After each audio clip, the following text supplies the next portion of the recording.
Hey, kids and visionaries, it's crypto.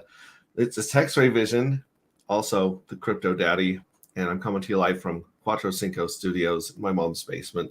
And these two gentlemen I have today are probably the most important people I've talked to this year, and I'll tell you why. I set my alarm to wake up 3 times a year now that I'm retired. And one of those times this year was to get on stream with these guys last Friday, wasn't it? Yeah, I think it was. Yep. Yeah, because I knew that when I started reaching out to these guys, that there was such an awesome synergy that we can create with where they come from and where we come from, that it was worth losing a little bit of sleep and being puffy-eyed and asking the questions. So I really, first of all, want to thank these guys for inviting me into their home, into their live stream, and yakking about myself for a while. And I want to thank them even more for coming and sharing their time and information with you guys. So thanks very much for coming here. We've got Dane and we've got Corey. Do you guys want to introduce yourselves? Yeah, absolutely. I'll jump in.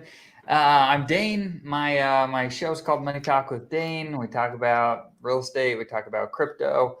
And we're on a mission to help bridge the gap between, entrepreneurship, real estate, and crypto. We've been in real estate for a number of years now. We've been blessed to be in the industry, and everybody is after things in the real estate game that you can achieve infinitely faster and easier by understanding crypto. And so that's why we've made the pivot where we're full-time crypto now. We've turned off our real estate businesses. Corey and I both owned and operated 7-figure real estate businesses, and it just made a lot of sense to pivot now to crypto.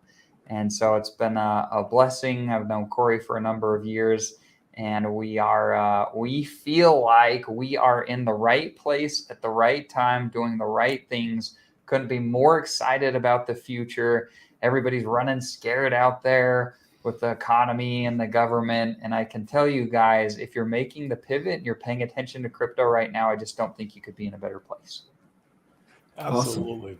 Awesome. So I'm Corey Geary. My YouTube crypto channel is going to be Crypto Millionaires with Corey Geary. Like Dane, I've been in real estate for a number of years. Got into real estate because I was very attracted to getting wealthy. Real estate has done that for me. It's done really well for me, but it's not without its headaches. I mean, it's, when you run big teams and have massive overhead, it's just running, multi-million-dollar business every single year. It comes with a lot of sleepless nights. You get sued all the time. It's just, it's a very tough way to get rich, but it works. And crypto, I feel like, offers the opportunity to kind of offset some of that headache. And so I've gone all in actually now with crypto. And so I've transitioned, and I'll want to be able to take, 500 of my closest friends who are in the real estate space, because that's who we know. We're in multiple masterminds. We go to multiple events. We're speaking at real estate events, and we want to take 500 of our closest friends who are in real estate along this crypto journey of ours, because we feel like that Dane said, we are in the right place, the right time. And being that we come from the entrepreneurial mindset, I think crypto, man, is just the perfect place for us to, create our next leg of generational wealth. Real estate was the start. Crypto will be the finish for that. And in my story, I feel like. So that's kind of my synopsis in a nutshell. And yeah, man, just excited to be here, X-Ray. Thank you so much for having us on your show. Truly blessed and honored, man.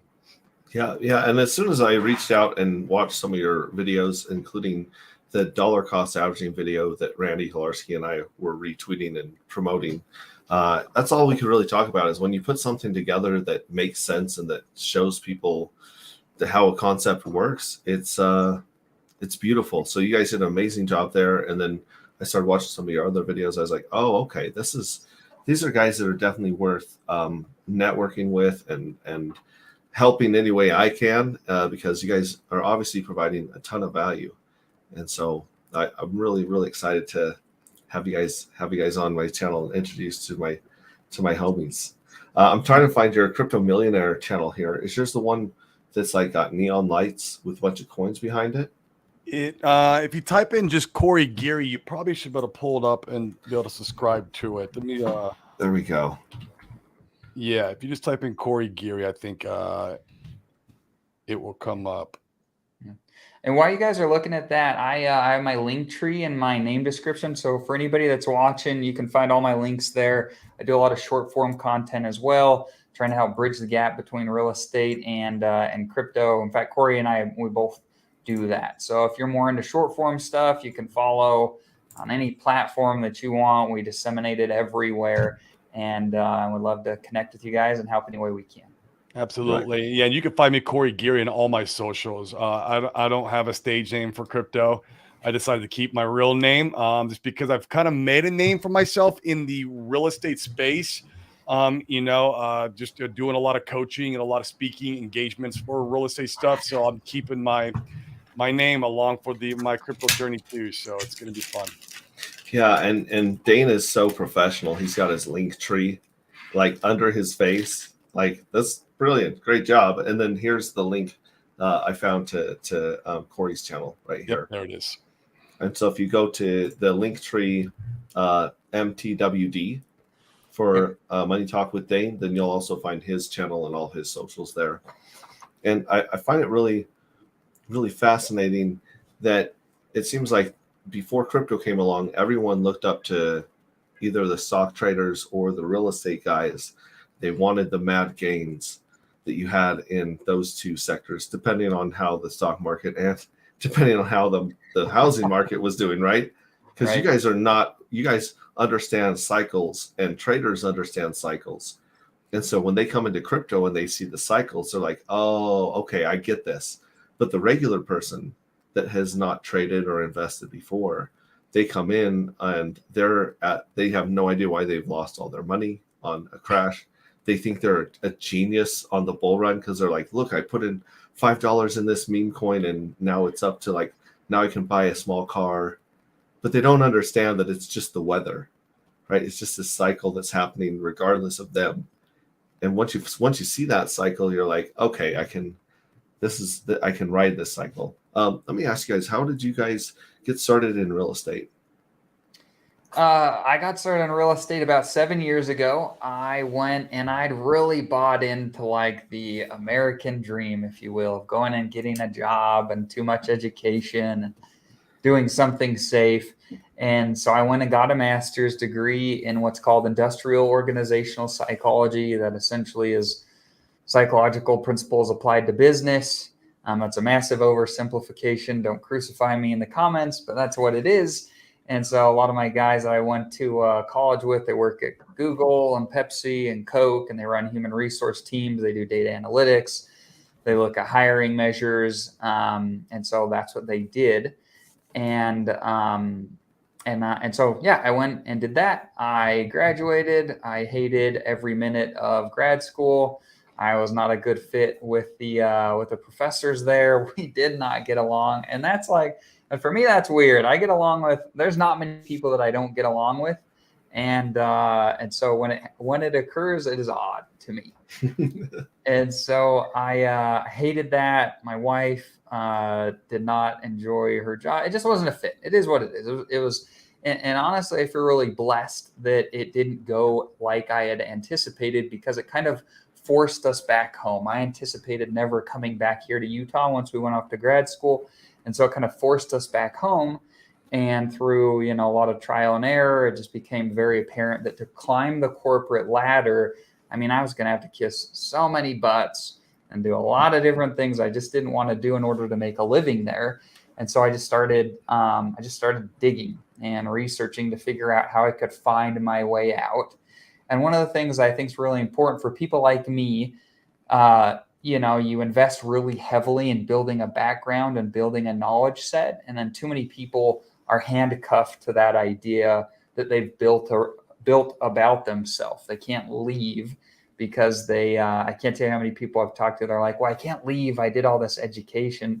I'm like, who cares about that? You can leave. You can make your life whatever you want it to be. And I've always been very committed to that, to making a life that I'm really proud of. So I was listening to podcasts, books, all that type of stuff.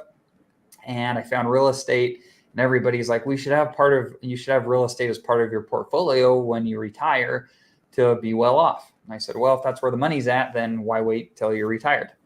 So off I went. I was blessed to be laid off from my last corporate job. They gave me some severance pay, and I was kind of like God pushing me out the window and giving me an opportunity. So I called my wife. I said, hey, I'm going to go do this real estate thing. I've been digging around and trying to do real estate on a part-time basis at that point for about a year with very little success, because real estate, make no mistake about it, you're either paying to play or you're spending an extreme amount of time, oftentimes both, to have a lot of success there. And so I wasn't doing either of those things at that time. So got laid off. I went and did real estate. The best way, or I should say one of the cheapest ways to get started. You can bootstrap your way in real estate by wholesaling and selling paper. So essentially, you go and you contract with somebody, with a home seller at a specified price, and you can turn around and sell that contract that you contracted with a seller. You can sell that to a buyer. So for instance, if I go and I find a house that's worth, let's say it's worth $500,000 fixed up, I contract it for $350,000. I could turn around and find a buyer that was happy buying it at $370,000, let's say. I can assign him the paper, or her, and I make the in-between. So I make $20,000 on that deal. I'd assign it to them. They would be the ones that brought the money to closing. They would close the deal. I'd make my money at closing, and you could build a business that does that over and over and over again. Now, it sounds easy in principle, but it is a bitch to build. It is extremely difficult to build a business like that. I think a lot of people understand the idea of flipping a home thanks to television shows that make it look adventurous and fun. But basically what you're referring to is flipping an agreement instead of the house, right? So you're flipping the agreement or the deal, rather than the house itself. Right. And you can do that with houses. You can do it with land. You can do it with development deals. You can really, you can pretty well do that with anything. And that's a great way to bootstrap your way in real estate if you don't have much cash or credit. Now, it is an extreme amount of work. There are constant problems, and there is a truckload of cash to be made if you know how to operate. Corey's done extremely well, same as I. And so that's how I got started in real estate. I'll tell you this before we move to Corey, and I think this will resound a lot with your audience. Whenever you're operating in your life, you have to do what you feel is right, period, end of the day. And I'm a huge believer in following your heart and your instincts. God will put it in your heart to do the things that you need to do to have the life that you can have. And so when I was trying to figure out this real estate thing, I got to a place where I'd pretty well run out of money. My wife, bless her heart, is just the best. She said, Dane, this is great. You're doing real estate, but we've got to make some money. So you either need to make some money or you need to get a job. Doesn't matter to me, but we've got to make some money. I don't disagree. I'm just trying to figure out how. And so I told her that I'd go and apply for some jobs, and I have some pretty good contacts in the tech sector. So every time I would go and sit down in front of my computer and go to put my hands on the keyboard to apply for jobs, it was like this God thing where he was like sitting in front of me almost, and I couldn't physically go and apply for jobs. It felt so wrong. And so I didn't tell my wife this at the time, but I didn't apply for any jobs. And I told God, I said, look, I feel like I'm in the right place, but you got to shake something loose at this point, or I'm going to lose everything. And so I made a deal with God. And if you do something like this in your life, you've got to make sure it's the right play for you, because lots of people make deals with God and it doesn't work out. And there's the reasons for that. But I made a deal with God. I said, look, I'm going to get this list of people, of tax delinquent people that have not paid taxes, county taxes on their properties. And I'm going to get the phone numbers for all these people. And I'm going to call this list 100 times through if that's what it takes to make money. And I'm going to do this until either I succeed or I lose my house and my cars and whatever that's going to look like. I'm going to do this or die trying. And so it took me about a week to go through 14 hours of calling But 14 hours later, I'd found a deal where I was able to contract with a homeowner. He bought this terrible house at the bottom of the market 5 years previous. He'd done nothing with it because it was an absolute shithole. And so I was able to contract with him. And I said, look, like if I could get you the money back you'd put in, would you be happy with that? He said, oh, like that would be great. So I contracted on that deal for what was it? It was 60 grand. And in Utah, this is nuts. That same house today, you couldn't buy for, 350 in the shape that it's in. I contracted for 60 grand. I went and I turned around, and 30 days later, there's a lot of like pitfalls and things to figure out. I figured them out. 30 days later, I had marked it up and sold it to another flipper who had closed the deal. So I just sold the paper. I made 70 grand on that one deal, which was more than I was slotted to make my whole year at my previous job. And I was off to the races at that point. So I leave that with you guys to say that like you can make your freaking life whatever you want it to be. I think it's just important that you plug in, and whatever you're a higher, maybe if you don't believe in a higher power, this isn't for you, but man, like plug in with the higher power, follow what you feel like they put into your heart. And if you do that, I mean, I can speak from my own personal experience that I've had some pretty remarkable results in my life. I'm not smarter or way better connected or wealthier than anybody else when I started, but I've been able to make some waves because I was in the right place and I followed what I felt like God put in my heart. Awesome. So you'd say the turning point for you was that commitment, or in one sense, you were surrendering to doing whatever it took and committing to that, and that's when stuff fell into place. That's when doors opened, you'd say. Yeah, you burn the ships, man. Yep. But before that, you put a lot of time, effort, and a lot of mental effort into trying to figure out how to get this momentum going and how to actually make it work for you.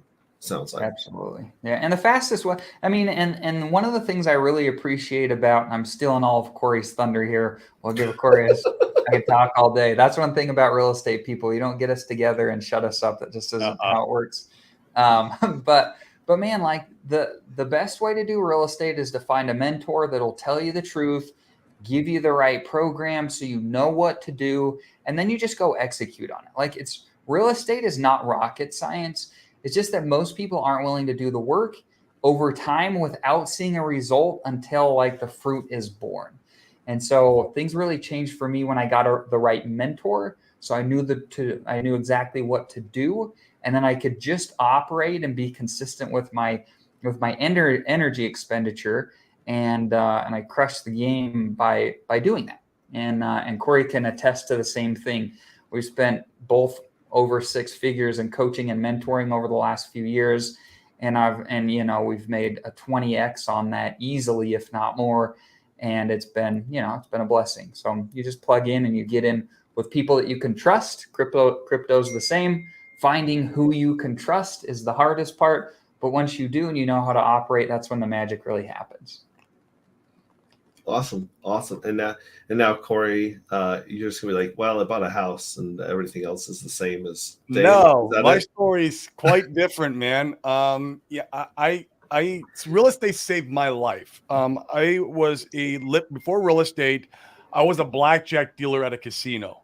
I made good money because it was tip based, but I mean, I was living the party lifestyle, cocaine, drinking, women. It was like just rock and roll life, right? And I wouldn't be here today if it was a real estate, because I got into real estate because I was chasing the buck.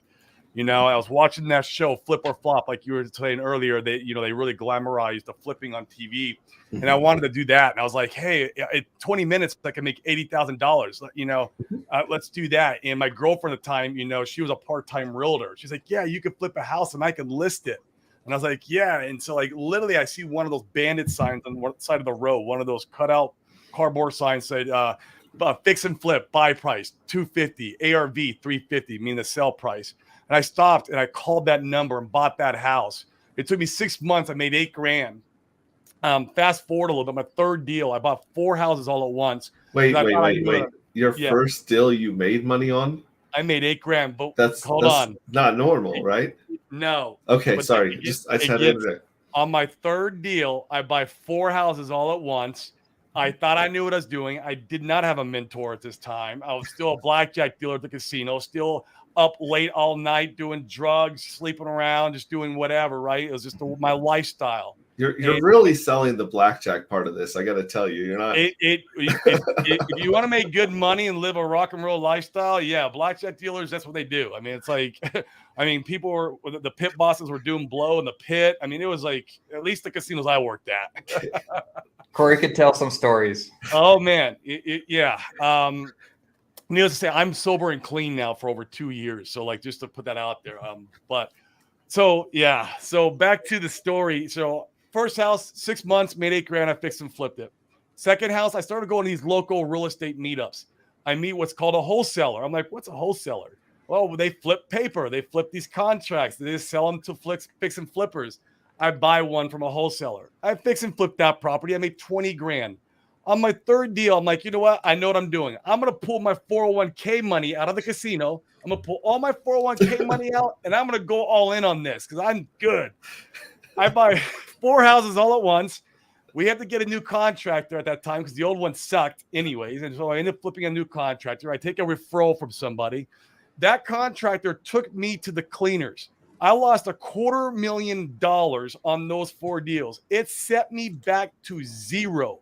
I lost my 401k money. I lost my saved up money from my bank account. I lost my previous flip money, obviously. I was wiped out. The only thing I had was my blackjack dealer job still. So at that point, I'm like, holy crap, what am I going to do? The guy just took advantage of me. I was a noob, and he knew I wasn't checking on his work. He was sending me pictures of other houses. I was cutting him checks every week. It was ridiculous, but I took accountability. It's like it was my fault. I was naive. I was an idiot. Instead of partying, I should have been going to my job sites. Instead of, I was just cutting them checks thinking that the work was getting done. It was absolutely just ridiculous on my part. But it was a hard lesson learned, and I didn't want to give up real estate. And I'm like, you know what? I don't want to just lay down and die. I'm a very stubborn person. And when I take a loss, it hurts and it stings. And I want to keep pushing on and figuring out, why did I lose? What did I do wrong? And so I sat back and really started thinking about it. And I hired a mentor. And then I was like, I wonder how these wholesalers get deals. And this mentor taught me how to do this wholesaling thing, who I was buying deals from. And it took me I think it was about 10 months, but I got my first wholesale deal, which was my off-market contract from a property owner. And I sold that contract to the person who I used to buy my fix and flips, and I made $10,000 on my first deal. And the light bulb went on. I was like, oh man, this works. I got some money back. Maybe I could scale this. And so then I went on, a very long journey of scaling a 7-figure wholesaling and fix and flip operation with a team of 10 people at one point, spending over $100,000 a month in overhead, just a really robust business in the last few years. And I say real estate has saved my life because I got into real estate because I was chasing the dollar. But by being around people like Dane and people who are just on the same journey of trying to always better themselves and level up in their life, I've not only gotten better financially, but I've gotten better spiritually, and I've gotten better physically, and I've gotten better mentally. Those are my 4 pillars I live off of every single day of my life. I'm always achieving to get better at. And finance is the last one. I feel like that will come if you follow the first 3. And so those are my 4 pillars I live by every day. Like I said, I'm fully 100% sober. I am married now with a 17-month-old daughter. So my life has changed completely and flipped around on a dime from real estate because I was chasing the dollar. And then by getting rooms and masterminds and mentors and being around these people who are just on a life mission to get better, it changed me who I was. And in fact, I wrote a book last year. It should be coming out this year. I wrote a book on it's called Real Estate Saved My Life. And so that would be hitting Amazon soon. It's not out yet. We're going through the final publishing on that book. But it'll be a fun one to read. It talks about if you want to learn about some crazy stories about my rock and roll journey and how I, converted over to real estate. And, it's just, it's an interesting story, but tell them about your bet with Sean. I think that's an important part. Yeah, so one of my first mentors, man, when I was working in the casino, I would go as a mastermind, and you join these masterminds. They cost upwards of $20,000 to join these groups that push you to be better in your life, whether it's physical, financially, spiritually, everything. And I'm in the room and I'm giving my presentation on my business, and I'm still working in the casino. And he's like, why are you still in the casino job? But entrepreneurs, you got to go out and start creating more wealth. This is holding you back. Like, what are you doing? Why are you still in the casino? And I was like, well, because I'm making $100,000 a year there, and I can still do this on the side. And he goes, no more. He goes, I want you to raise your right hand. And I rose my right hand, and I'm always going to do everything Sean tells me to do. He's my mentor. He goes, I want you to quit the casino by the end of, it was December of 2018. So I want you to quit. Done. I was like, okay. And he goes, I want you to swear. And he made me swear to God in front of the whole group. And he said, if you don't quit, you're going to give $15,000 to my favorite charity. And I was like, okay. So I swore to him in front of everybody. And how long did you have to quit? What was the timeline? It was like about a year. It was the beginning of 2017 or no, the end of 2017. Yeah. Because this was at end of 2018. It was about a year time span. Anyway, so I'm going through the year. I'm doing business. I'm making good money in the real estate business. I'm still working the casino job, making good money there. And I'm getting towards the end of the year. And I'm like, you know what? I'm just going to pay Sean his $15,000, and I'm going to keep doing both. Like I'm making enough money in both. And I'm like, I'm just going to. Well, anyways, my blackjack dealer buddies were around. It was around Christmas. It was between Christmas and New Year's. They want to go to Vegas, and of course we all go to Vegas, and we're all drunk and coked up and everything else. And I decided to go ice skating on top of one of the casinos. Some of the casinos will freeze over water, and you can go ice skating. And I'm ice skating on top of one of the casinos, and I fall and break my wrist. What? So so essentially I was trying to go back on my promise, and God came down and said, no, you're not. And I fell and broke my wrist because I can't go and deal cards with a broken wrist. So I'm picturing it with one of those Uno attack things in your hands, and it's just spitting cards at the people. Right. So I essentially knew that was a sign, and I went back, from Vegas, and I get my 2 weeks into the casino, and I went full-time real estate. And it was the best decision I ever made because I remember my income like literally 3 or 4x the next year, because I was able to dedicate all my time and attention to that business and be able to nurture it the way I needed to grow it. So it's just crazy how that played out for me. But yeah, real estate's been a blessing, and that's how I met Dane, was at a mastermind. And then now cryptocurrency is kind of doing the same for me, man. It's like where I was transitioning from being a dealer into being a real estate investor. Now it's going from a real estate investor to crypto, because I'm going more full-time crypto. I'm investing more heavily into crypto. Like I'm going pretty much all in, because like Dane said, I feel like we're at the right place at the right time right now. And I tell people, where real estate made me a millionaire, crypto will make me a billionaire. And I believe that in the long run.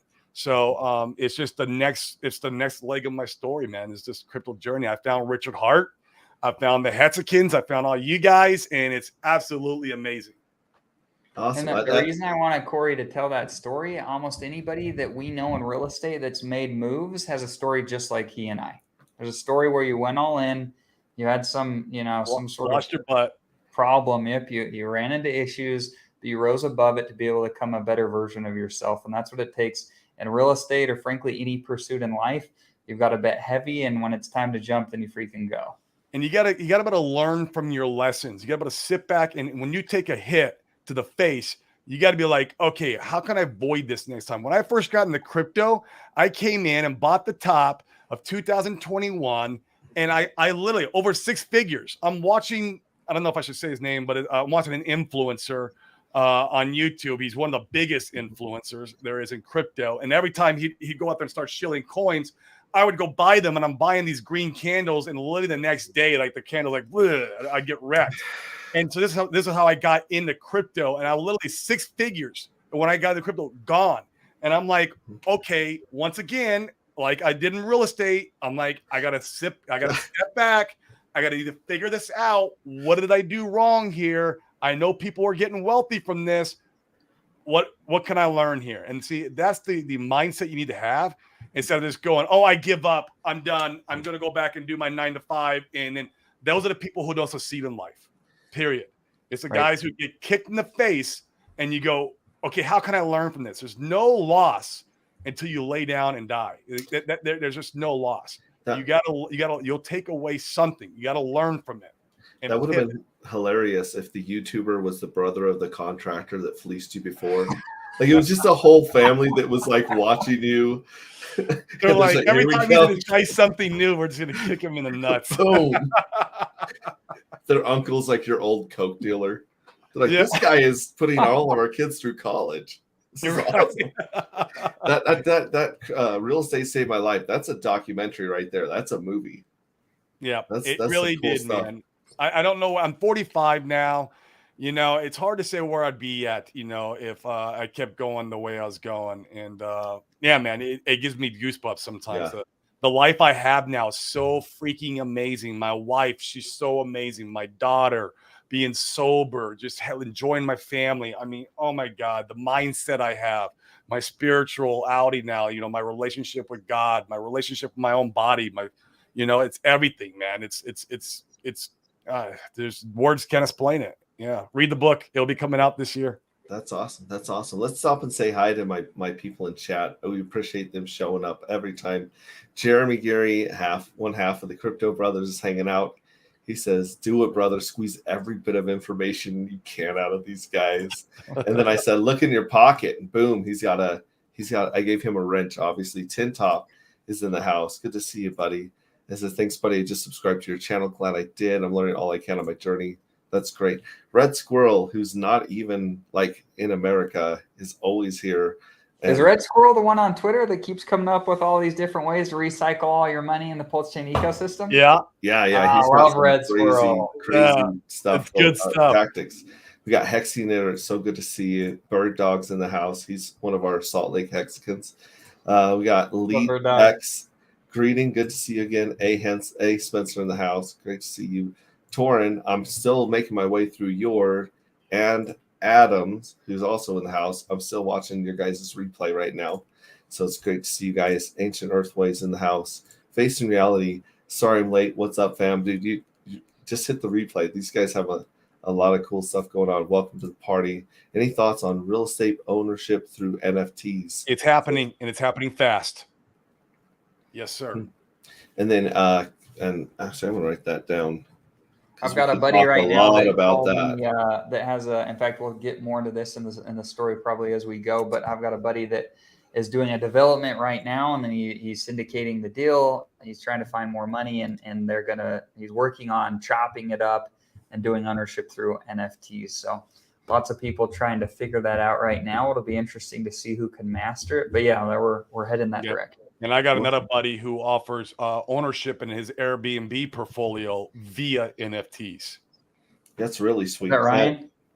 We've got Pace. Okay. We got Pace, a dude in the house. He's also from our neck of the woods. And then we got people speaking Spanish because that's what they do.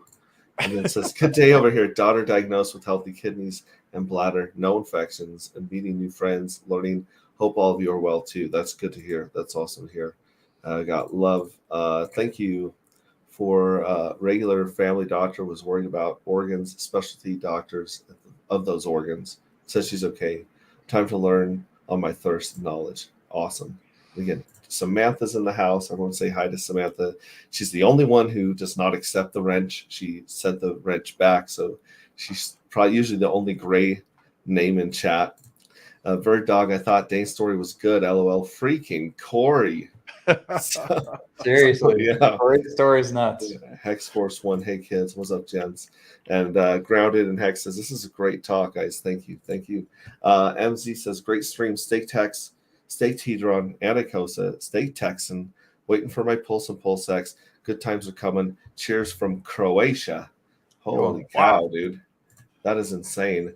And the reason I use that little kind of, and I'm wrenching some of these guys in chat right here, but the reason I use that little clickbaity title, should you exit real estate, is because like there's certain things that real estate people envy about crypto and vice versa, right? There's stuff in crypto that we're like myself, I'm going to ask you mostly questions that pertain to me now, and just get all this free info.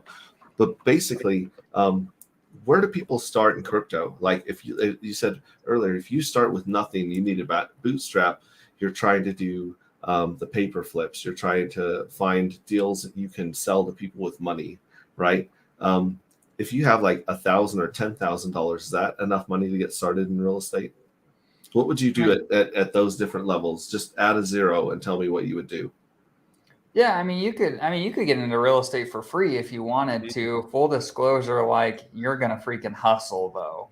Real estate is a pay to play type of place for the most part, and you're gonna pay via dollars. You're gonna pay via effort, and so absolutely, if you have little money, and to me, when I'm saying little money to start, that's probably like, I don't know what, Corey, 50 grand or less, 100 grand or less. It's probably like a little bit to start.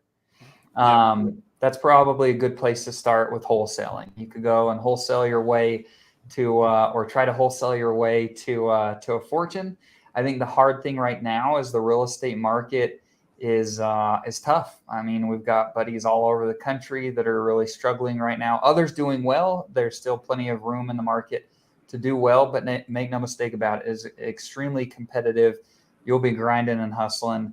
And so that's probably where I would recommend starting. You can't start with a rental. It's not going to like change your life. And so that's probably where I would start with. If you're interested in wholesaling and trying to get in the real estate under 100 grand, that way you can build up some capital, because maybe you're low on capital getting into this niche, and wholesaling is a great way to build up capital. I have a friend, and she still does it to this day. She goes under the courthouse, pulls a pre-foreclosure list, and she goes door knocks every single one of them and asks them if they want to sell their house. So basically, she's not having to come out any real money except for the gas in her car and, of course, her time. But she does probably about 1 to 2 deals a month. That's it. She has no team, so I like that part. She doesn't have this big overhead the way I grew my business. I grew my business to be a machine. But she has, 1 deal a month. Maybe she makes 10 grand on that deal, 15 grand on that deal, maybe 8 grand on that deal. That's it. And she just door knocks every day. So that's the hustle part that Dane was talking about. Either you're going to give your time, and your effort and your grit, or you're going to give money. I like the idea of giving money. When I have money, I like giving money to scale up. And both of my efforts, I became really good at Google Ads, PPC. And that's how I marketed to my homeowners, was through Google Ads. But it's very expensive. At one point, I was spending $35,000 a month just on Google Ads. So it gets very costly. But then I don't have any time I have to worry about. All my leads are coming to me, and so I like that. And I can just give my leads to my team, and it's like, okay, call these homeowners, lock these deals up, and we're going to sell them. Of course, it sounds easy, but it's not. That sounded really easy. It's infinitely harder. Oh my God. It's hard. It's so, when you run a operation like that, it gets become seriously hard. But so that's kind of the answer to short Hex Ray is that, it depends on, if you have no money, you can go out and start door knocking. If you have a little money, maybe you could pull these lists and start cold calling these lists, doing some little SMS marketing to these lists, and you just start getting more money. Maybe you do, driving for dollars. Then start doing some direct mail. Direct mail starts to get more expensive, and then PPC is probably one of the most expensive. And actually, the most expensive would be TV. I've got friends who do TV commercials on, we buy houses, we'll buy your house cash, and that's kind of the ad they're doing on TV or radio. And that would be like the top of the crop for marketing spend. But because real estate, it all comes down, especially when wholesaling, it comes down to 2 things. It's just a marketing and sales business. That's it. Real estate just happens to be the tool that is attached to that marketing and sales business. So you have to get good at marketing, and you have to get good at sales to be good in real estate. But if I had 10 grand, honestly, I'd go focus on building skills, and I put that in crypto. Like, we are at a place in the market where you will not get the types of returns in real estate that you could in crypto. And especially so right, to me, that's why Corey and I have done what we've done. That's why we shut down our wholesaling operations. Corey sold off a bunch of rentals. I've sold off almost all of mine. I have a portfolio of 16 that I'm hoping we close this week that I'm getting out of, so I could go ahead and bolster my crypto holdings, because now's the time. We're pretty freaking close.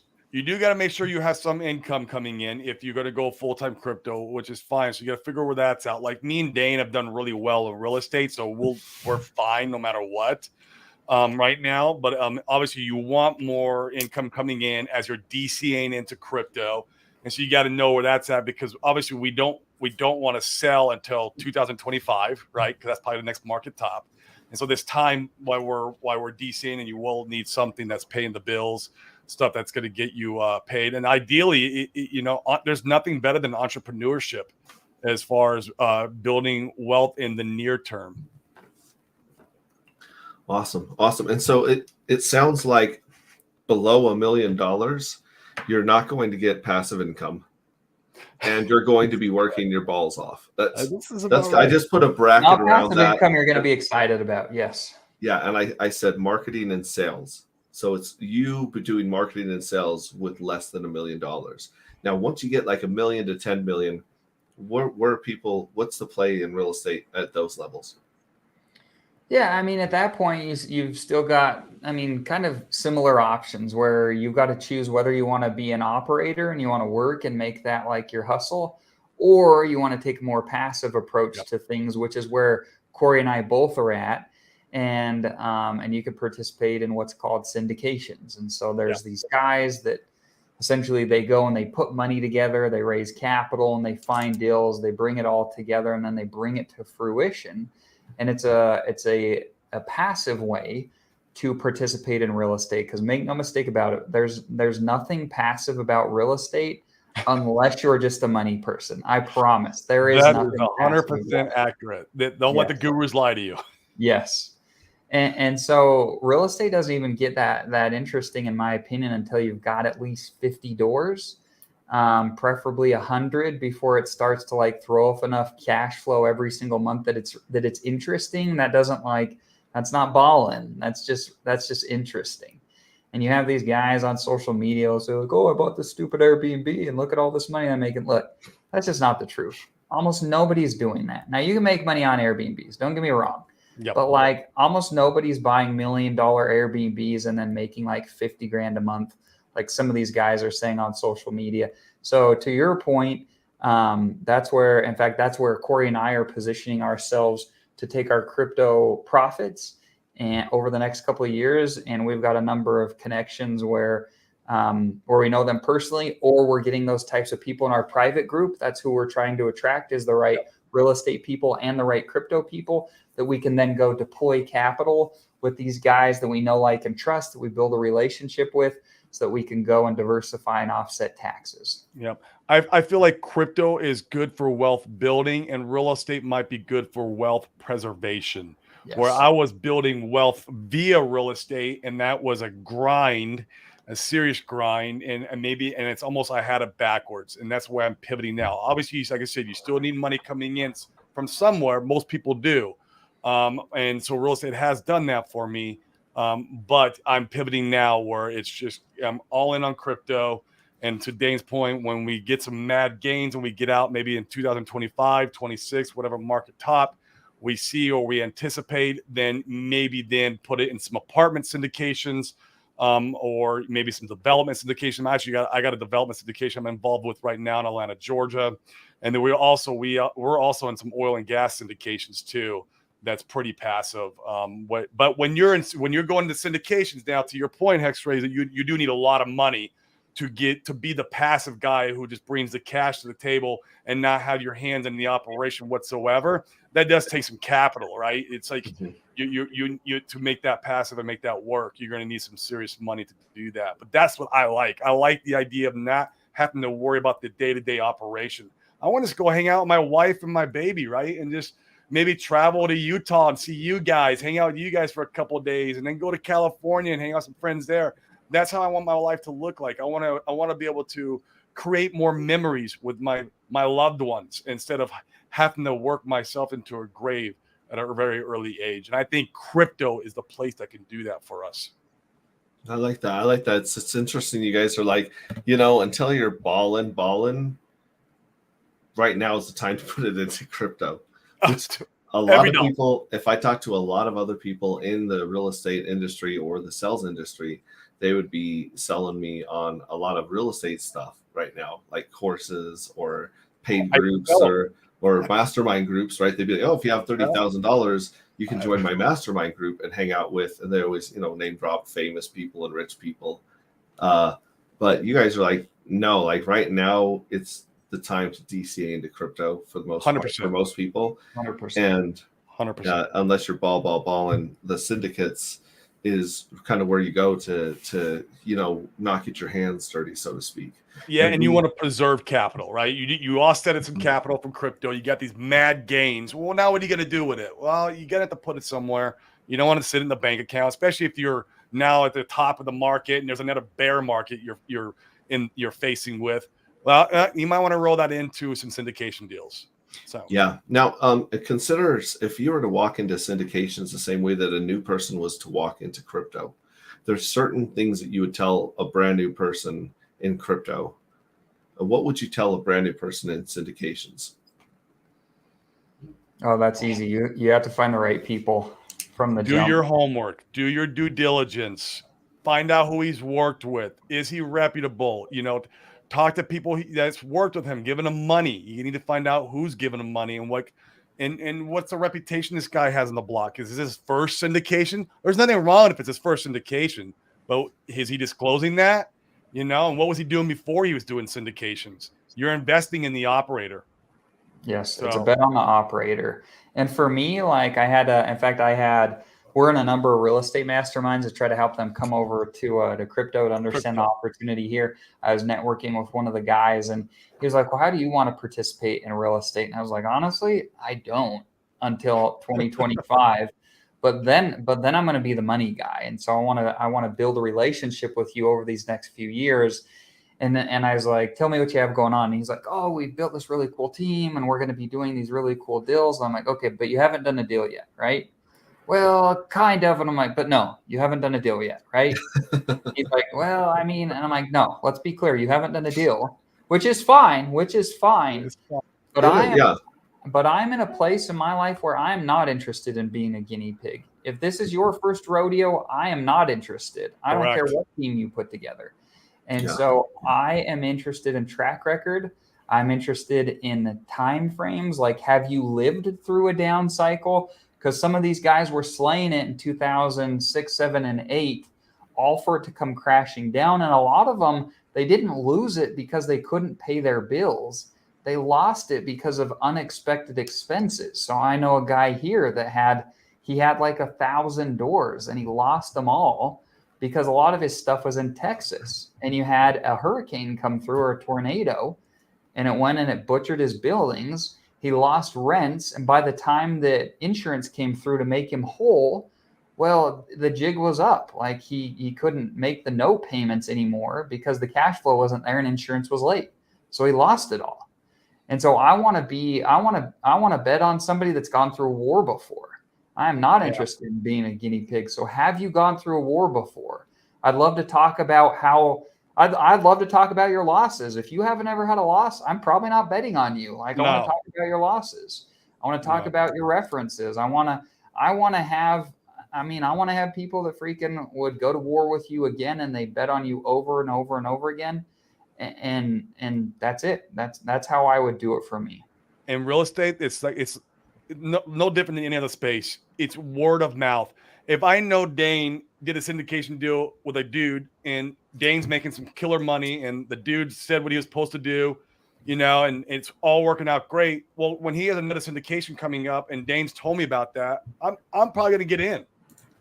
I'm probably going to get in now. So word of mouth is massive in the real estate space. Everyone thinks there's real estate investors are dime a dozen. It's funny because they go to all these events and these masterminds. And I see the same people over and over and over again. All the heavy hitters, in the real estate space are they're not a dime a dozen. The heavy hitters, anyways.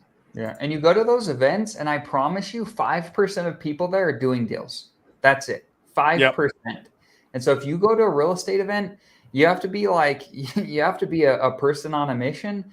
And like, and I know this will come off as like super rude, but if you're there to do business, you're not there to do it with people that don't have money nor are doing deals. You're there to do it with the right people. And so if only 5 to 10% are actually doing deals, you've got to move through other people quick to get to the people that are actually doing the deals. And you can usually find them by paying for a more premium ticket to an event. However, that's not like a guarantee.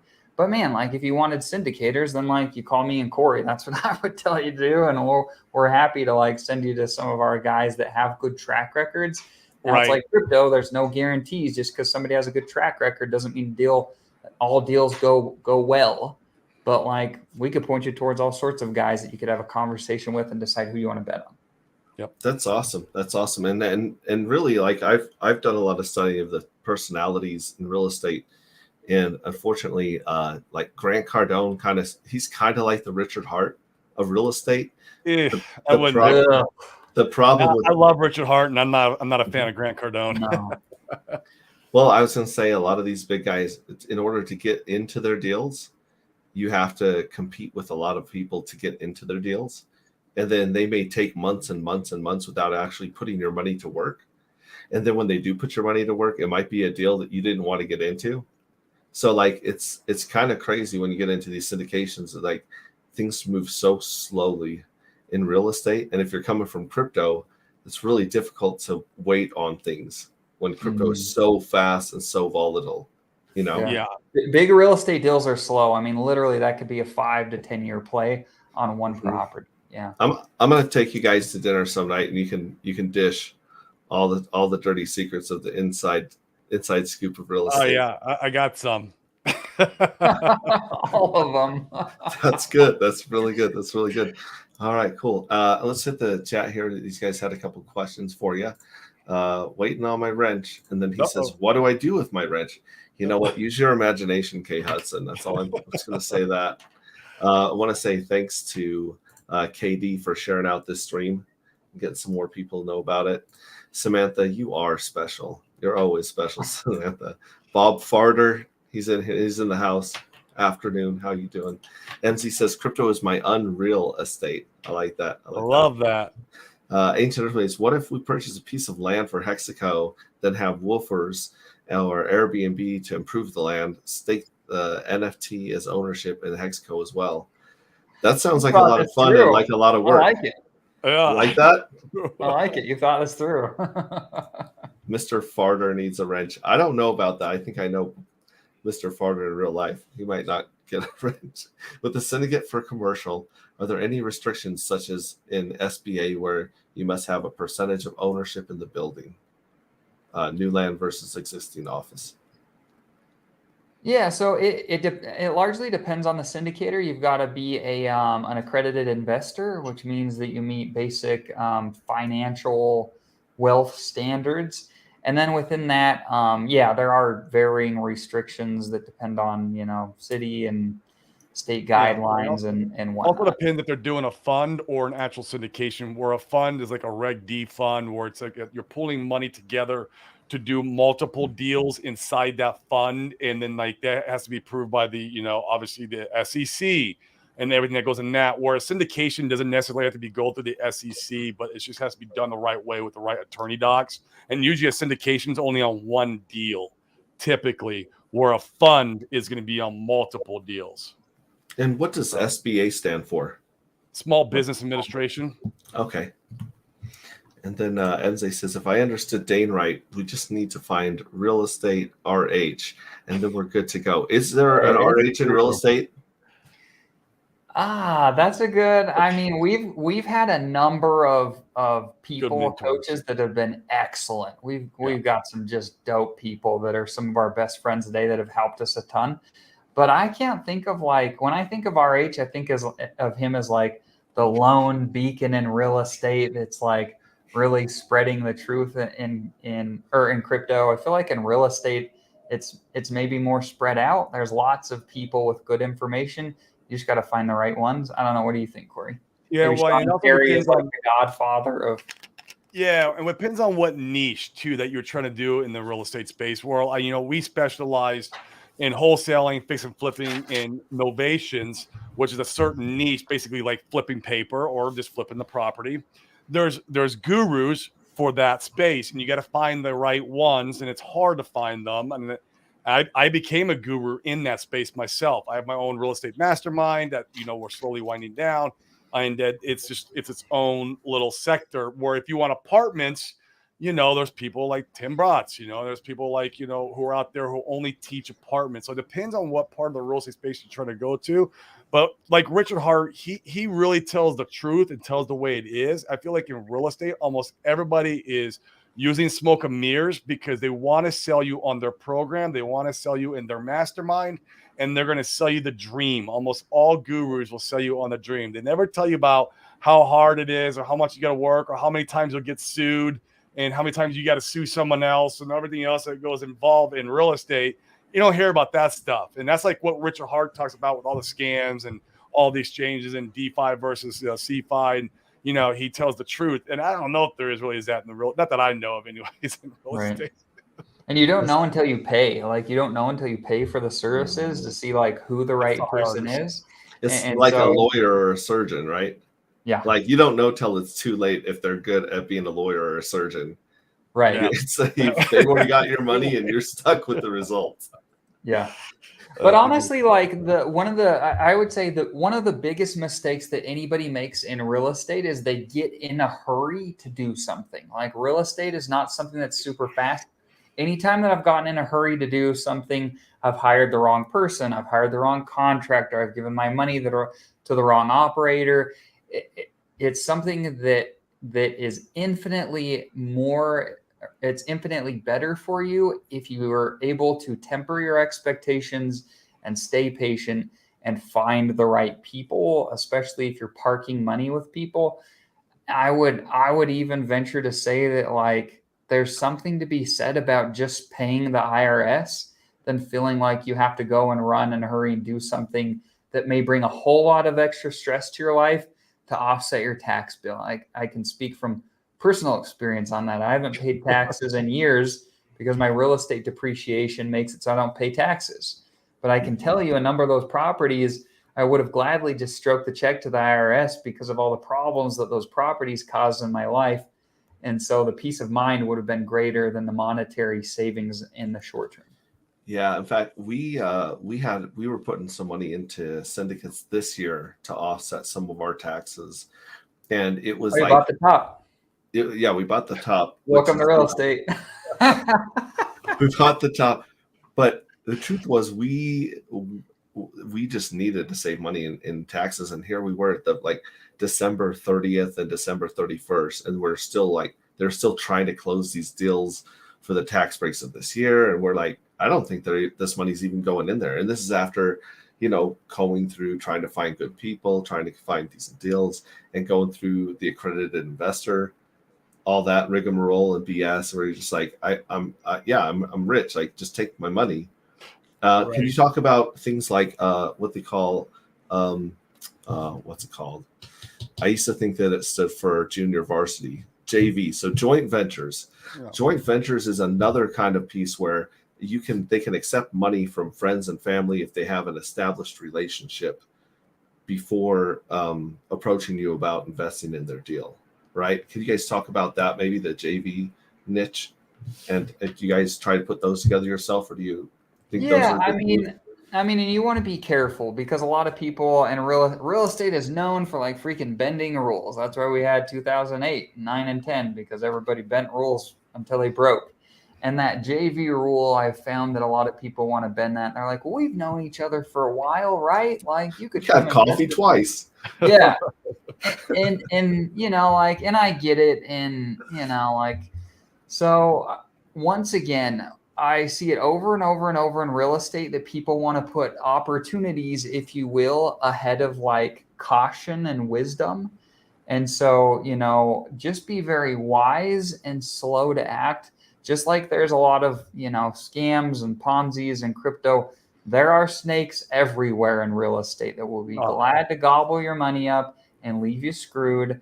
And so it's important to be slow. So with JVs, Yeah, you want to make sure that you understand what that actually means from the IRS's perspective and from the SEC's perspective, and then abide by it. Like, it's just not worth your peace nor, brain power to screw that up and then cause a lot of issues for yourself down the road. But yeah, what are your thoughts, Corey? I mean, absolutely. With JV in my life and my real estate deals, it's just actually been with close friends and family. Like I know a lady out in Florida, known her for about, I don't know, 6-7 years. We're really good friends. And in there for a while, what she would do is she would be my hard money lender, what we call it. And it's kind of like a JV agreement where she would just wire me over 200 grand or 250 grand. And then I would go do that flip or whatever. And then I'd wire the money back at the close of escrow. And then we were all kind of doing that under the table as a JV, right? I don't know how on the up and up it really was, but I have a relationship with her. And so like, you could do some of these things with friends and family, make sure like, and trust them on a deep level, because if something goes bad, when it goes bad with money, it's like, that's when the problems happen, right? Attorneys get involved. The SEC has to get involved, whatever it may be. When there's money involved, that's when the issues kind of rise up. So be careful with JVs. But I mean, I've done them. I've absolutely done JVs with friends and family. So it's just you got to be careful. That's awesome. Good to know. Peso Dude says, I feel like I'm cheating in class, but since X-Ray Vision is taking notes, can you pass your notes row back? Dude, anytime. Vibra Finance, Adam from who is a big fan of you guys, says, yep, that's why I quit being the commercial agent. I was 28, got effed over by my biggest clients and retailers. You name it. Starting in 2008 was great, though, because you had to bust your ass to close the deal. So absolutely. Yeah, spot on. And Crypto Bootcamp's in the house. Hexray, thanks for the Hex merch. Just arrived. You're the realest. You bet. We're going to go out there and help him run a boot camp in North Carolina. Very cool.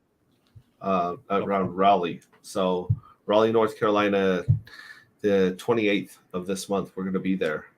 So show up. We're going to get a whole bunch of Hexkins to party and see if answer anyone's questions there. Chad Donner Swans. The Swans of House Donner has entered the chat. Do not put Chad Donner Swans into Google Translate. We've gone through a lot of stuff that I was like, we're never going to get through this because we're only at like your guys' origin stories at like half an hour. But as long as we got some question stuff, as long as you guys are going to go, I know that some of you guys might have some stuff you got to go do. So if you guys got to duck out, no problem. I want to thank you guys for just being here.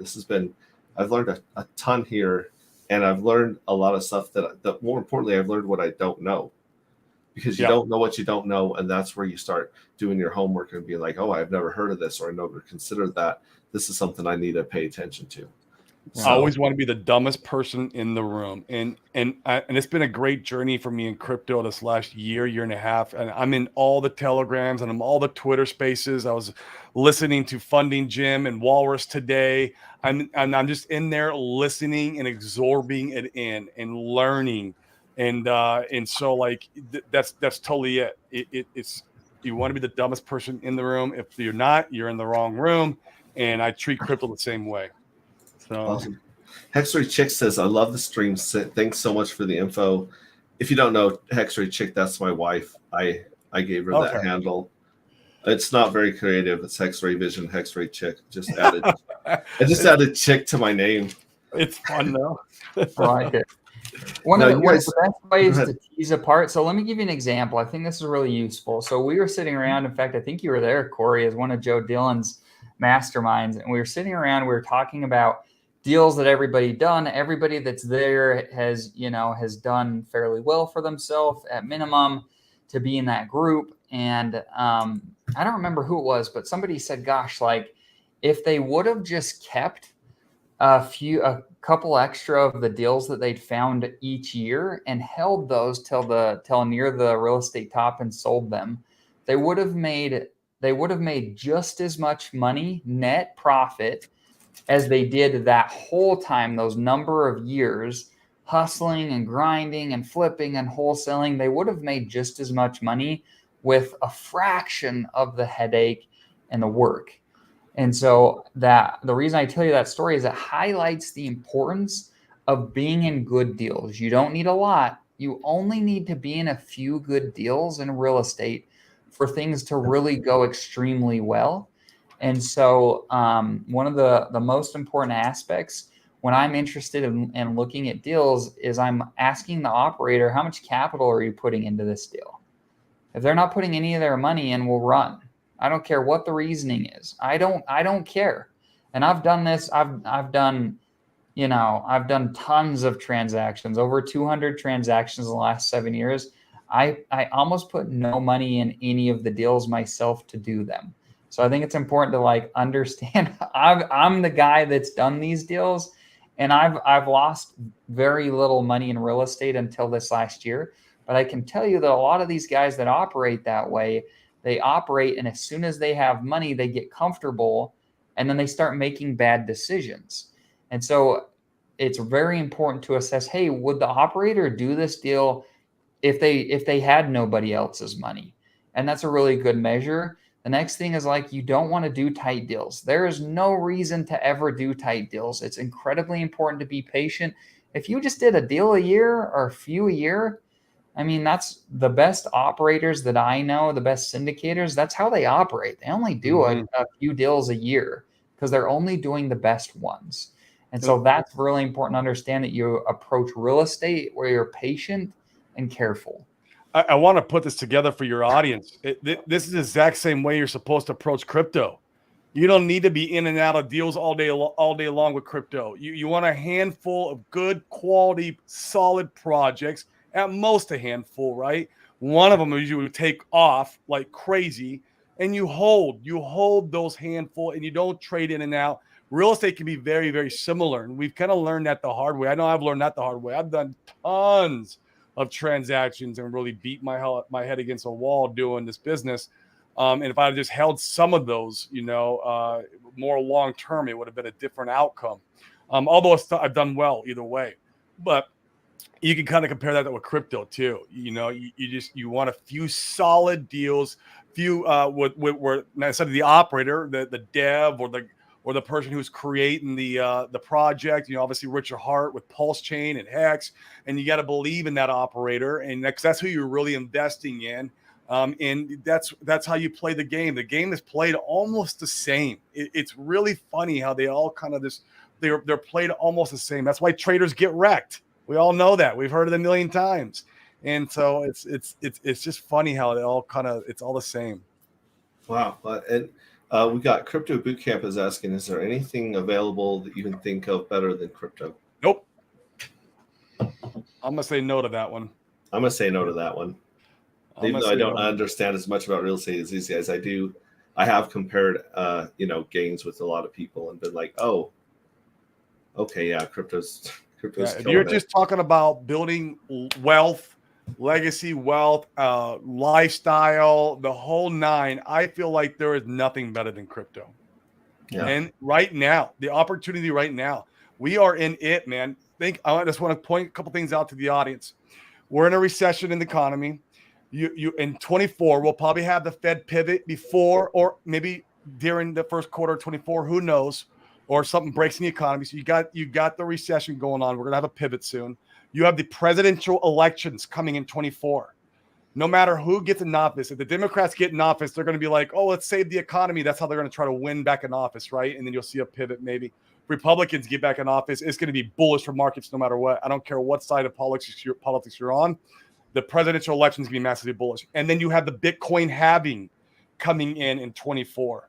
You have just massive indicators everywhere pointing to a super cycle for 24. That's why it gives me goosebumps. I know I'm in the right place, right time, right here. It's just. That's a really good segue to your hoodie right there. You guys were talking earlier. If you put a Pulse Chain launch on top of that perfect storm. Oh my! You nailed it. A wet dream, man. That's incredible. You absolutely nailed it. And and don't let the FUD get you out of this game. A lot of people right now are getting FUD out of the marketplace. SEC regulation. This is the same story you guys hear every single time. What's it different this time? It's not. And it's it's there to FUD you out. And we are. I cannot stress it enough. We're in the right place, right time. It's gonna be massive. Well, Jeremy says he's the dumbest person in the room. He loves you, but he's going to take that spot from you. And then you guys were talking earlier in the green room. You guys are working on wanting to be a Pulse node validator. Tell me about that, because I haven't dipped my toe in that water. Yeah, I've been doing a lot of research in that department, reaching out to some great community members who are already doing it on Ethereum and AVAX. And I'm learning a lot from those guys and some really respectable community members, all you guys know. And I want to learn how I can create value inside this space, not just extract value. One way is doing this. This is definitely creating value for the space. I love this. But man, being a node validator, it's not as difficult as people think it is. You need to know to be really good at it. You need to know how to run Linux. You need to know command line. But I was watching some videos, man. I mean, there's so many YouTube videos on you can just copy and paste, and it's gonna be the exact same as Ethereum. Like being a node validator on Ethereum is gonna be the exact same thing as Pulse Chain is gonna be. And so I went down the rabbit hole, and I was like, you know what? This is not overly complicated. I need a good machine. I just bought the machine today, actually. So you do need a good machine. You do need good internet that's always up. You need to have no cap on your internet, have a nice, massive battery backup. And the thing runs on its own. Once you have it set up and you tell it to do what it's supposed to do, and you get the client downloaded, which is like the software, one has to run the consensus and the other one has to run the beacon chain. Then basically, it runs on its own and you monitor it. You go in there and you look to see how healthy it's doing, if it's still going, if it's having any downtime.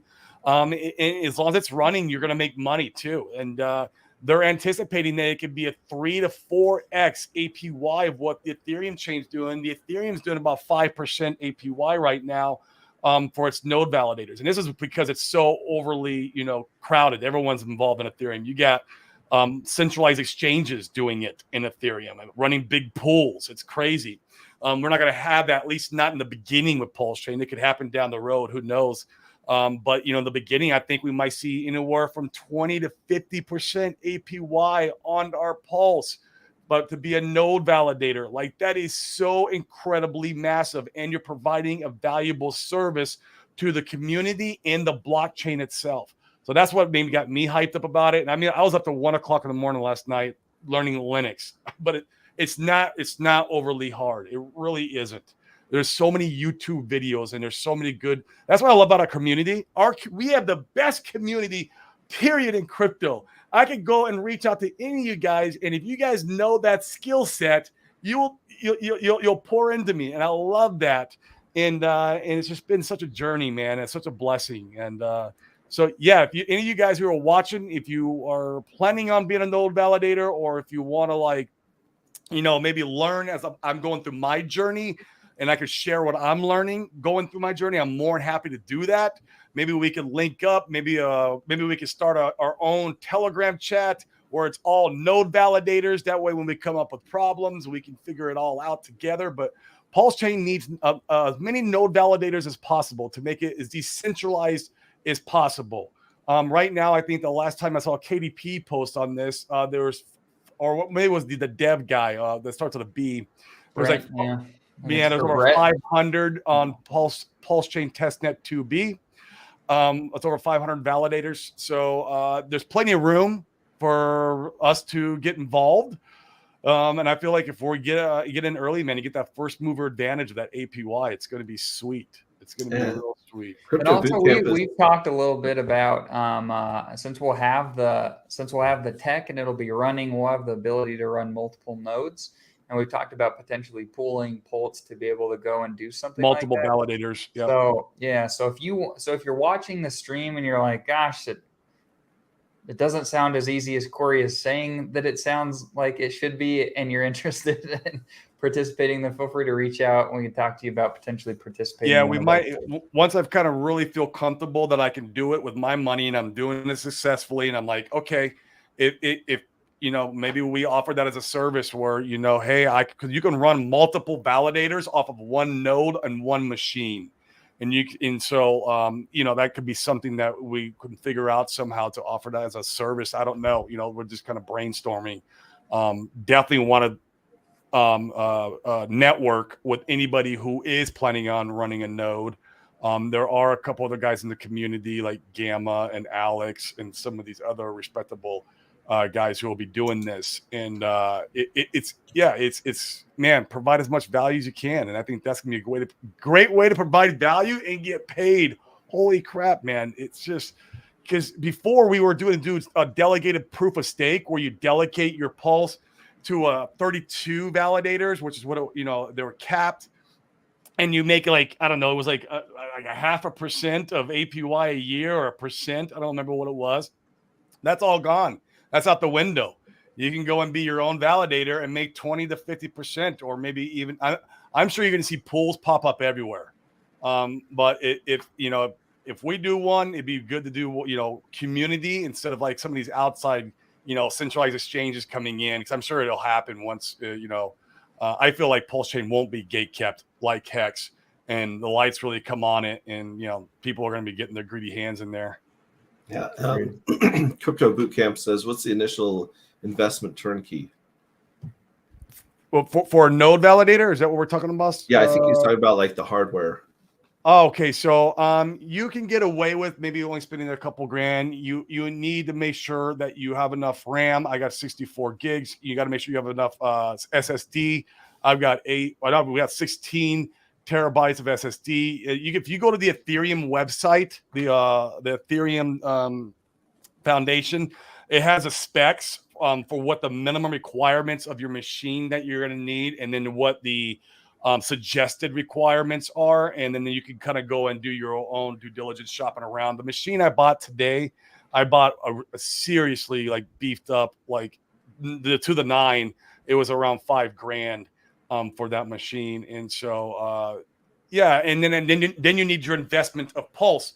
Obviously, if you sacrifice, then maybe you got 32 million Pulse.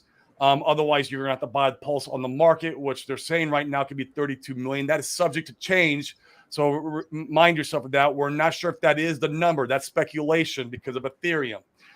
So you're going to have that investment too, whether it's from your sacrifice set or sacrifice money, or you just go market buy it and do it that way. But like right now for Ethereum, you need 32 Ethereum. Each Ethereum is $1,500. That's what is that, 50 grand, 60 grand, or whatever that is. That quick number is just to be, and you have to have that much. And it's funny how it works. You can't have less and you can't have more. If you want to stake more, you got to do multiple validators with a minimum of 32 ETH per validator. It's the only way you can stake. And so it's very interesting how they structured it. And Pulse Chain's exactly the same. Yeah. I've got fist bumps to all. Great stream as usual. Thank you very much, Lee. Make sure you like, comment, share, and subscribe. Do that for all 3 of our channels, if you would. Thank you very much, Samantha. And then he says, tell the dang truth, the best community. I have considered it. I'd love to be part. Might be nice also to run your node for an RPC to avoid inferior tracking. Yeah. Because we noticed on Ethereum, sometimes we're changing our RPCs because we don't want to share our information. So you're always looking at where your information is going, who's trying to mine it and use it. So let's talk that for a split second. If you wanted to, you could just run just the node and not do the validator. You're not going to be staking and making that APY, but then you could have the RPC options, I believe. So you could choose to do one of the or you could choose to either run a node or be a node validator. But I figure if you're going to spin up a node, why not be a validator?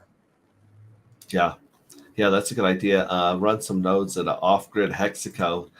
And Viber Finance says, facing reality will rig some ancient power source for us in Hexaco. We'll be watching that Ancient Aliens and taking notes. Ethereum Foundation for specs. You have to have that in reverse. Samantha, I love how diverse your channel is. Hex-Ray, great job. You know what? It all comes down to my guests that take time out of their days. Randy Hilarski, these guys, Proof of No Work. Facing reality, like there's such a diverse, insane community that's coming together. And as you guys were saying earlier, if you want to know anything, you just ask a question in Telegram or on Twitter, And 9 times out of 10, someone will show up and give you all their time and effort, anything you need. They're sharing with it. And that's why when you go into a real estate conference and it's 90% infomercials for upsells and pay to play secret, and then you find out, there's a broker that does 95% of the deals in your area. And if you're not on that broker's list, it doesn't matter what you do, how hard you work, how much money you raise, you're not allowed in. It's so gate kept. And that's the beauty of crypto, or especially the hexing community, is you show up and you ask me a question, I'll spend as much time as I can just trying to help you out and trying to answer and point you in the right direction if I don't know what's going on. Don't forget to show your socials, guys. Yeah, so your socials, again, we've got Money Talk with Dane's link tree. If you guys go there, it's MTWD. He's also Money Talk with Dane on YouTube. So follow him there. He's Money Talk with Dane on Twitter. Is there any social where you can't find you by looking up Money Talk with Dane? We do a lot of TikTok and Instagram, Facebook content as well, a lot of real stuff there. So I'll go ahead. In fact, I'll just copy the link tree and post it in the comments. You guys can go and check it out anywhere that you want to follow along. Feel free to come and check me out. Yeah. And appreciate feedback too. If there's content that you guys would like to see more of or would be useful for your friends and family, I feel like there's a massive opportunity in the community for short form content that's really useful. It's really common in crypto to have, 3-hour streams. And I don't know about you, but my brother's not going to watch that. Yeah.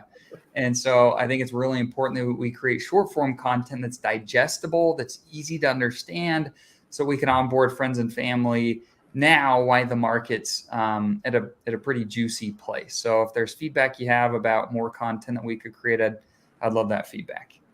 Awesome. Face Reality says Vibra Finance CEO legend. Some love out there. If there are going to be validators, it may as well be us, the community that 100%. morally and financially supports it. Yep, because what's going to happen is once the Ethereum guys see us over here making 30% APY in our validations, and it's the exact same thing they're doing on Ethereum, well, they're going to switch. And so, let's have first mover advantage. Us, Hexicans, let's us do it. Agreed. Yeah. I'm going to copy this link tree here and put it up so it's in the chat in case people can copy and paste that for sure. And think about it. If anyone studies the history of Ethereum, just look at the price chart, right? Let's say that you were a year late into buying Ethereum and, Pulse does half of that. Like, let's say you bought Ethereum at 5, 10, 20 bucks and Pulse does half of that. Like, it blows your mind how far this ride of a layer one can take you.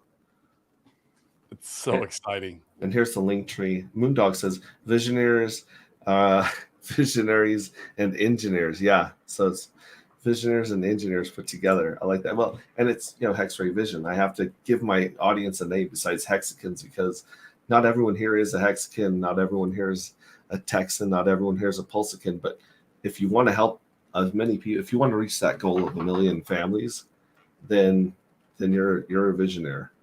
And so you're part of my community, and I'd love to get this party as big as we can in the bear market, because every view that we have here, every replay, every like, every subscriber follow, you can literally put 2, 3, or 4 zeros behind that in the bull market, because people are going to be scrambling for this information and FOMOing into it as we're rocketing up in 24, 25, the way they always do.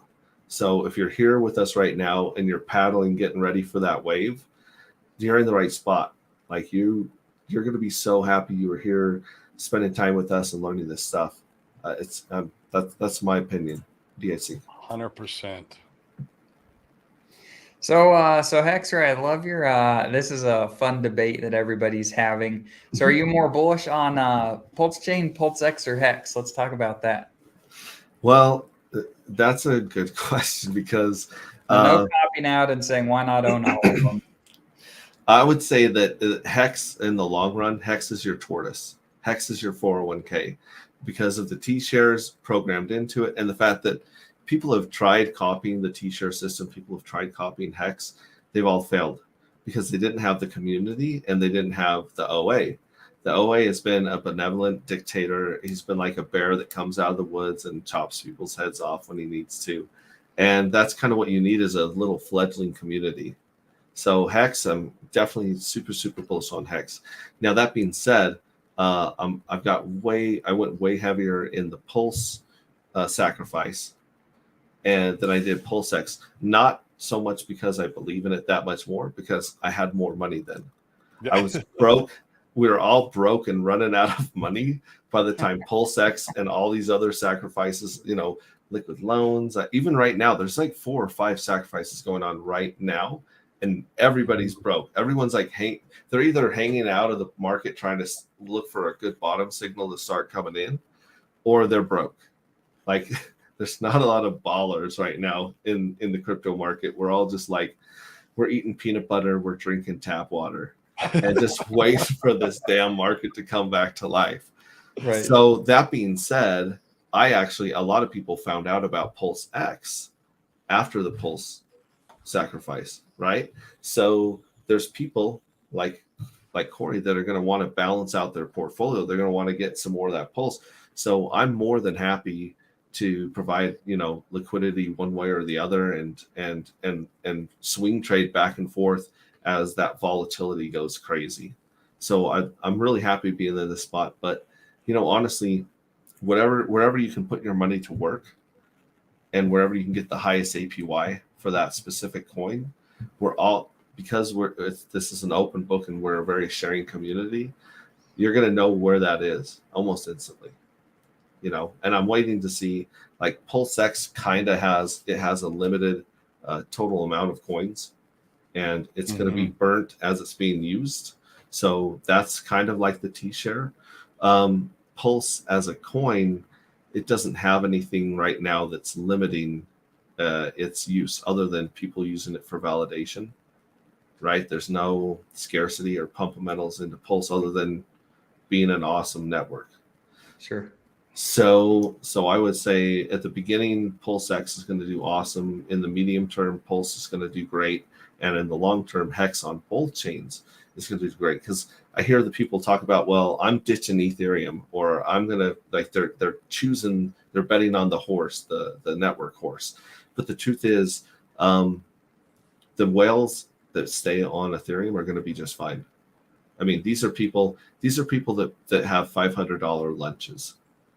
A $500 fee on Ethereum doesn't really phase them, but a $500 fee on someone getting started, or a turtle or a squid, that wipes them out. There's no reason to go and get that money. So Ethereum is going to be a network for the whales in the future, because I don't see them ever fixing their fee problem. It's too lucrative for them to keep that problem. Right? It gives them money to pay off their friends and the government and the foundation. Ethereum's a dirty, dirty whore that unfortunately we've kept her in the house doing our cooking and cleaning. We don't like her, right? I like that. And Pulse Chain is going to be like your ride or die chick. She's the one that's going to be down and take care of you in the long run. So that's the way I kind of compare the two networks, to be as professional and scholarly as possible. Right. No, that's good. I haven't, in fact, you said a few things I haven't heard from anybody else before. So that's interesting. Gives me more. I'm halfway through my 5-hour energy. I could say anything right now. Moondog says, forget the party. We're a festival. Bull runs are fun, but bears are where stuff gets real. It says, I missed the Pulse Sack, but I was able to FOMO into Pulse X, which I'm pretty damn excited about. Yeah, if you caught anything, consider yourself lucky. There's time to learn. There's time to DCA. And all this stuff's going to crash when it comes out. People keep saying, well, no, it's all going to go straight up like an Elon Musk rocket. It's like, no, you're doubling the amount of coins in existence. There's a flood of supply. There's people that invested and sacked their rent money, their food money, their kids' ballerina money, because they thought they were going to get an easy 2x in 60 days. And it's been 2 years and they're desperate. It doesn't matter what price it is. People are going to dump because they have to. People, the degenerate gamblers that, took out a home equity loan and dumped all of that into the market, are gonna dude, they're hurting, man. Samantha says, laughing, LMAO, I'm not quite to tap water disparity yet. I got some laughing from Raleigh. And Pulse Moon says, Pulsec stackers and others who's missed Pulsec make me feel better about finding hex in time to buy into the top and wait a couple weeks or so. And really, like the hex and the USDC, the money that we sacked at the top of that market gave us such an insane position. Yeah. Because had he done the sacrifice right now or ran the sacrifice this whole time, it wouldn't have made any sense at all. And the one thing that I have heard that would be awesome if we should go into the time machine is if we had tokens that, represented our points, and people were like, because you have people right now that are like flooding out the market. They're like, oh, it's never going to launch. He took all our money. They're crying and they're whining in the streets, or they're just desperate for money. Dude, I would be buying the hell out of those points right now if there was a placeholder where there was an open market where we could buy other people's sacks safely. Yeah, I'd be buying the hell out of those. I mean, obviously you can't buy someone's seed words because someone on Earth has already seen them. Yeah. But if there was a placeholder token, and I think that Richard Hart himself, if he had the opportunity to go back in time and let these weak hands be bought by those that are believe the faithful, then that'd be a lot of fun to watch. Yeah, I'll be buying those placeholder tokens up like crazy right now because I have put aside a stash of capital just for Pulse Chain. I'm like, I'm not touching this, at least this part of my economic energy until Pulse Chain comes, and then the rest of the stuff I'm like, okay, I buy Hex, I do some of the sacrifices, whatever else I'm doing, and then I got a certain bag ready for Pulse Chain, and man, I would be buying those place markers. Yes. That would be wonderful, man. Yeah, there was that other market going. That'd be insane. Moondog says, gasp, truth, blasphemy. And Davis, good to see Davis. Davis is in the house. He's got his hardware wallet on a stack of cash as his profile pic, which is pretty sick. I love that picture. That's great. He says tap water has fluoride in it. We got to go with the fluoride, man. When you're broke, you're broke. Exactly. Take that turmeric and put those healing crystals over your third eye. You'll get through it, man. You'll get through it. Oh, well, I can't believe this has been great. I'm going to I got a meeting with my team for my token here in a little bit, where we're going to be talking about putting that together. That's hopefully coming out Q3 of this year. You have a project you're launching? What's that? You have a project you're launching? Oh yeah, I've got a token. I'm committing the ultimate sin in Hexaco, where I'm creating my own token, and so wish me luck. And was that all right with Richard though? I didn't quite get to that question when I had 6 minutes with him at the conference. But cool. We'll see how it goes. It's one of the scariest things I've done in my life is launch a token and sink or swim. I think it's awesome. It tells me it's the right thing to do if it scares you that much. I support you 100%. I buy other projects, I support other projects. I support other sacrifices. I support other, creators. You're being a creator now into the blockchain ecosystem. And that to me is beautiful. And man, let me know. I will support you. I will gladly. I don't know. Are you going to have a sacrifice? You're going to just launch it? What's your plan there? Yeah, well, we're still putting the simulator right now together. So we'll be doing the simulator, and then next month we'll hopefully start coding for a couple months. Then we'll have our test net and our audit going into like May. And so sometime in June, July is where we'll have the open test net and the sacrifice and the launch. Nice. But like I said, consider these like the timing of Richard Hart. Like I could be a lot longer, and I wanted to launch on Ethereum to get this going and kind of like build up the community before Pulse came. I honestly think Pulse is going to be out by the time I'm ready to launch, so it'll most likely launch on Pulse Chain. Okay, cool. You have a name yet? Yeah, it's called Anti-Gravity. Okay. Because I don't want the price to ever go down. And as you can see, you see the nerd stuff around me. I believe I sent you guys a Telegram link because right now we're using AI to write a backstory for the characters and do the art for it. So if you guys want to nerd out, it's Anti-Gravity Saga on Telegram. If you can't find it, I'll send you a link. But we're literally using Chat GPT to write out the whole story or most of the story and do all the art involved with it, because it has an NFT piece to it. And I want to show people that NFTs can be done the right way. I'd like to be the Richard Hart of NFTs, because he doesn't exist right now. Right. But that's more than I've told anyone on stream yet. So you guys are squeezing every drop out of me. You guys are playing me. Last drop. What quarter does Pulse Chain launch? I think that it launches at the end of Q2 at the earliest, and Q4 at the latest. Okay, that's what I'm guessing. Because we don't have enough pain in the market to hit the bottom yet. There's still a shoe that's just, we're like on the loading dock. You know, we still have 3 feet to fall in the economy, let alone crypto, because there's so much crap that go down crypto. I mean, they made this big circus today. The DOJ did this big, we took out this exchange. It's like, you guys are disgusting. I saw that. They accepted more money from FTX than that exchange ever made. Like, I'm going to start like shaking. I get so upset about this government BS. But the truth is, like, they're trying everything they can to chill and scare and hold crypto back as much as they can, while they're trying to wrap all their tentacles around it and do their CBDC. So that's another sign that you're in the right place, and you should be buying or DCAing in if you can financially. That if that's something you choose to do, you know, don't come down to my mom's basement and hit me. It's what I'm doing. Money, okay. It's what I'm doing. Yeah, it's what I'm doing. You're responsible for your own actions. But when you've been through a few of these cycles, it's like, okay, it's deja vu. You know, Hexray Chick says, seriously, the best stream ever. Thank you so much, guys. I got a lot of great advice. We need to take you out to dinner, pick your brain some more. That's right, we'll be up there. I was only kidding. I don't use fluoride in toothpaste. Dope. Anti-Gravity, the art site is incredible. I encourage you to join. Yeah, he's in the crypto. I'm saving all my dry powder for Hexray efficiency tokens. I don't know if that's responsible at all. I would not recommend that.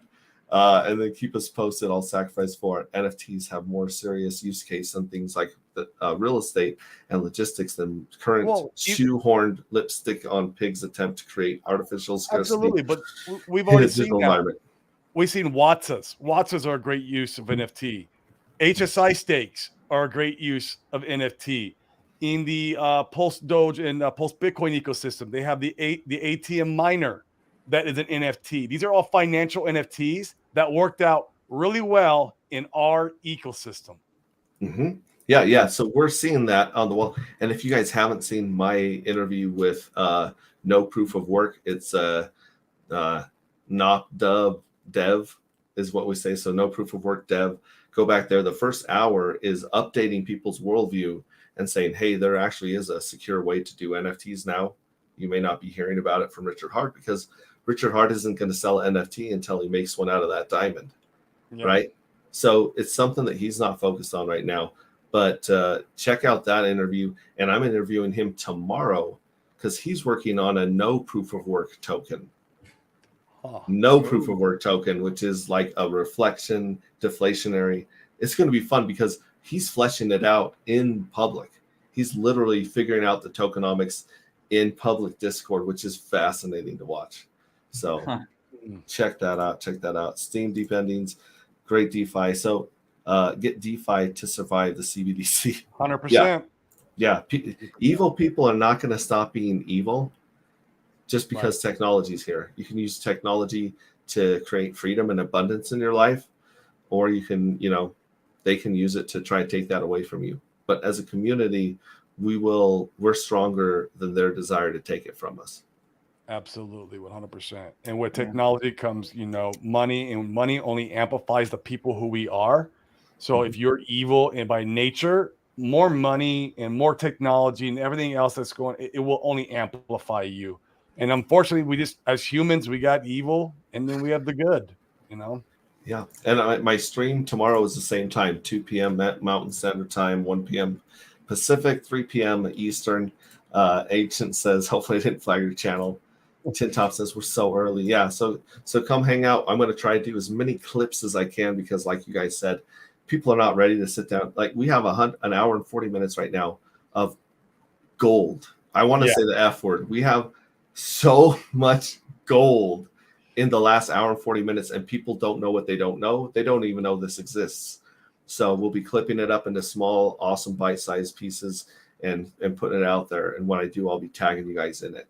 That's perfect. Yeah, the attention span's getting shorter and shorter of every generation. Dude, it's like I talked to my teenager and her friends the other night, and they were on TikTok and YouTube Reels, like this real short stuff. If they don't see a video game in the screen while someone's talking, or they can't play a video game during the 10 seconds that someone's talking, they won't watch that 10-second video. Interesting.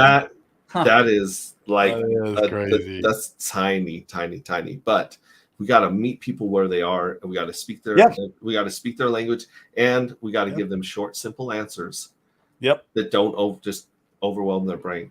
And then they can learn more and come in for the longer stuff later on. So it's Now, we didn't get to do this on your channel. We do something fun here at the end of the stream where we call it the awkward wave goodbye. So I want you guys to put yourselves back in 5th grade, the first time you had a crush on that girl, and you're waving to her in the hall for the first time. Okay, so give my audience the most awkward wave that you physically can pull, and don't look at the other people on the screen because you will crack up. So here we go. Just stare into the camera and wave.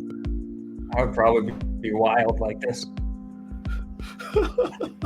I can see out of the corner of my eye.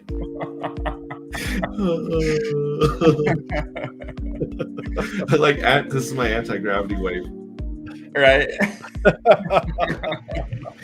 You guys are awesome guests. Thank you so much. We're gonna be out. We will definitely be streaming together. We'll be getting together IRL, I guarantee it.